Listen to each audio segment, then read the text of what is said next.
بدرالدین سفرعلیف که تلاش داشت قاتلان پدرش را به جوابگری کشد، قریب بود خودش در کرسی عیبداری نشیند. عضو فعال حزب کمونیست تاجیکستان را به عضویت در حزب ممنوعی نهضت اسلامی متهم کردند. عریضه را نسبت به بدرالدین سفرعلیف و اعضای خانواده او سابق نمایندگان فرانت خلقی نوشتند. محض همسنگران آنها را بدرالدین سفرعلیف در مرگ پدرش گناهکار می‌داند. بدرالدین میگوید آن سالها به تفتیش کسی مشغول نبود و از این خاطر حالا طلب کرد که برای پیدا نمودن قاتل پدرش تفتیشات آغاز شود. وقتی که پدرم ای خانه فیرو کردن رفت، کارگروی فرانت خلقی بود، رئیس حکومت ناحیه حصار فیرو کرد پدرم. وقتی پدرم رفت دیگه بر نگشت. یک هفته پس تاریخ 7/1/1993 سالدا کماندیر فرانت خلقی در همین ناحیه حصار بودگی آمد، گفت که جسد پدرتون 60,000 سوم طلب دارن، 60,000 تیه جسد پدرتون میتیه. ما تو بگه 60,000 جمع کردیم، دادیم شونه، روزی 8 ما جسد آوردیم.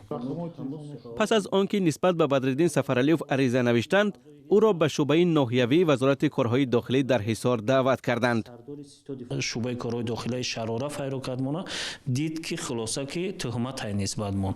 بعد شعبه کارهای داخلی شراره کاغذ داد مون که برای تهمت کردگیشون شما میتونه برای آبروتون، برای تهمتشون مقامات سود مراجعت کنه، سود حل خدشه یاوه. حکم دادگاه حصار نیز به منفیت سفرعلیف بود، زیرا در آن آمده است که او هیچگاه در هیئت حزب ممنوعی نهضت اسلامی قرار نداشت. وکیل مدافع سفرعلیف میگوید عبدالغنی عبدالرحیموف اقرار شده است که او بر مقابل سفرعلیف عریضه نوشته است. زیر این عریضه اینچنین 12 نفر از اعضای پیشین فرانت خلقی امضا گذاشتند. شاهدان و شخصانی که در عریضه نسبت سفرعلیف امضا کردگی بودند در سود همچون شاهد پرسیده شدند.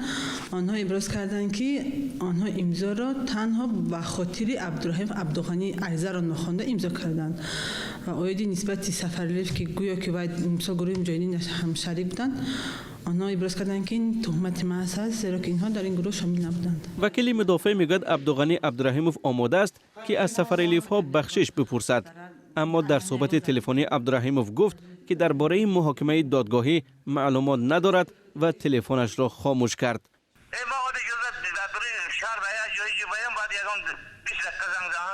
هرچند نام نیک خانواده سفرعلیف ها برقرار شده است، اما دعوت آنها به دادگاه پایان نیافته است، چون که بررسی پرونده قتل پدر آنها در سال 1993 ادامه دارد.